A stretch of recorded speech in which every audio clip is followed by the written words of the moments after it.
Swiss roll পিঠা দেখলেই খেতে ইচ্ছে করে। সুইস রোল কেক তো অনেক খেয়েছেন, এবার হাতের কাছে থাকা মাত্র 2-3টি উপকরণে বানিয়ে নিন সুইস রোল পিঠা। বানাতে সময় লাগবে মাত্র 10 মিনিট, আর খেতে টেস্টি হবে হাজার গুণ। এই সুইস রোল পিঠা একবার যে খেয়েছে মন চাইবে অন্য সব পিঠা ছেড়ে সুইস রোল পিঠা বানাতে। নমস্কার, চপলাস ভিলেজ ফুডে সবাইকে স্বাগত জানিয়ে শুরু করছে আমাদের আজকের রেসিপি। সুইস রোল পিঠা। সুইস রোল পিঠা বানানোর জন্য প্রথমে চুলায় জল দিয়ে দিলাম। আমি এরকম 1 কাপ জল দিয়ে দিয়েছি। এইবার জলটা ভালো করে গরম হতে দেব। আমি আগে থেকে জলে একটু পরিমাণ মতো লবণ দিয়ে দিয়েছিলাম। এবার দিয়ে দিলাম আটা।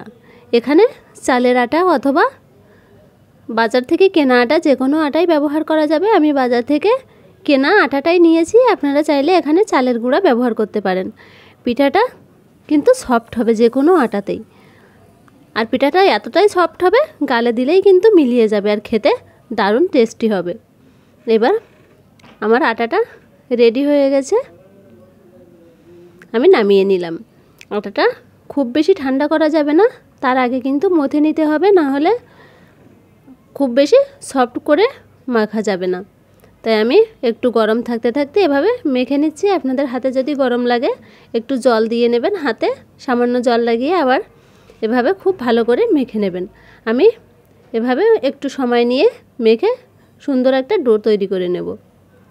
আমার আটাটা প্রায় মাখা হয়ে গেছে, সুন্দর একটা ডো তৈরি করে নিয়েছি। দেখুন আটাটা কতটা সফট হয়েছে সিদ্ধ করার জন্য। আর এই পিঠাটা তৈরি করলে কিন্তু এতটাই নরম তুলতুলে হবে, গালে দিলেই মিলিয়ে যাবে। আমি কড়াইতে দিয়ে দিলাম 1 বাটি খেজুরের গুড় আর 1 বাটি নারকেল। এবার আমি এই উপকরণ দুটো খুব ভালো করে মিশিয়ে নেব। এবার এখানে আমি আরেকটা দারুণ উপকরণ অ্যাড করব, সেটা হচ্ছে সাদা তিল। এটার জন্য পিঠার স্বাদ 100 গুণ বৃদ্ধি পাবে। এই নরম তুলতুলে সুইস রোল পিঠা খাওয়ার সময় যখন ক্রিপসি তিলগুলো গালে পড়বে তখন কিন্তু পিঠাটা খেতে অসাধারণ লাগবে। আমি এই উপকরণ দুটো খুব ভালো করে মিশিয়ে নিয়েছি। এবার সাদা তিল দিয়ে দেব। আমি এখানে 1 বাটি সাদা তিল দিয়ে দিয়েছি। এই তিলটা কিন্তু পিঠার সাথে খেতে অসাধারণ লাগে। এবার আমি খুব ভালো করে এই 3টি উপকরণ মিশিয়ে নিয়েছি। এবার চুলা থেকে নামিয়ে নেব। দেখুন খুব ভালো করে মিশিয়ে নিয়েছি, এবার নামিয়ে নিলাম। এবার আমি পিঠাটা বেলে নেব।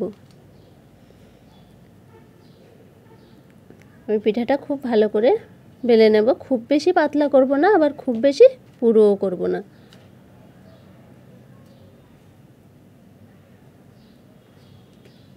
আমি বেলে নিয়েছি। এবার চারিপাশ দিয়ে কেটে ফেলে দেব যাতে পিঠাটা দেখতে ভালো লাগে। দেখুন একটা চৌকো শেপ দিয়ে নিচ্ছি।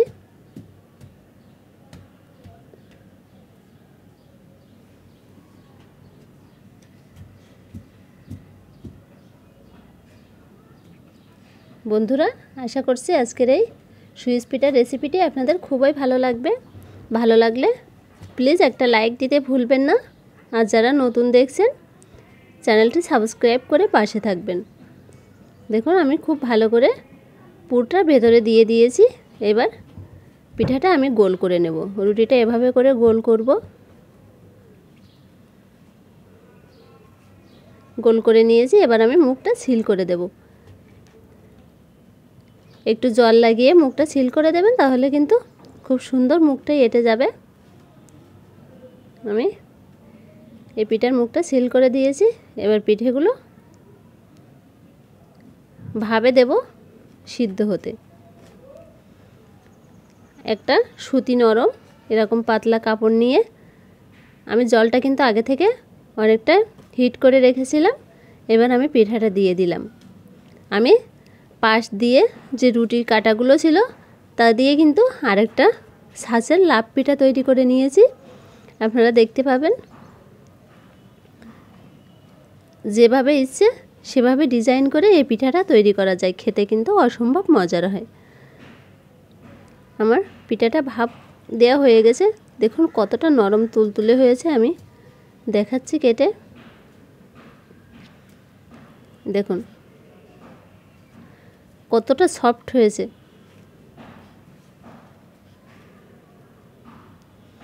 এই রেসিপিটা একবার বাড়িতে তৈরি করে খেয়ে দেখবেন, অসম্ভব মজার হয়। আর যাকে দেবেন তারাও কিন্তু তৃপ্তি করে খাবে, খেয়ে আপনারা অবশ্যই প্রশংসা করবে। আমি একটা পিঠা ভেঙে দেখাচ্ছি, দেখুন কতটা সফট হয়েছে পিঠাটা। আর যে আটাটা পাশ দিয়ে কেটে নিয়েছিলাম রুটির, সেটা দিয়ে এই পিঠা তৈরি করেছি, দেখুন কতটা সফট হয়েছে। খেতে কিন্তু অসাধারণ হয়েছে। বন্ধুরা, আশা করছি আজকের এই সুইচ পিঠার রেসিপিটি আপনাদের খুব ভালো লেগেছে। আর যদি ভালো লাগে তাহলে একটা লাইক করে দেবেন, আর যারা নতুন বন্ধু আছেন তারা চ্যানেলটা সাবস্ক্রাইব করে পাশে থাকবেন। আর এই রেসিপিটা কেমন হয়েছে অবশ্যই কিন্তু কমেন্ট করে জানাবেন। সবাই ভালো থাকবেন, সুস্থ থাকবেন।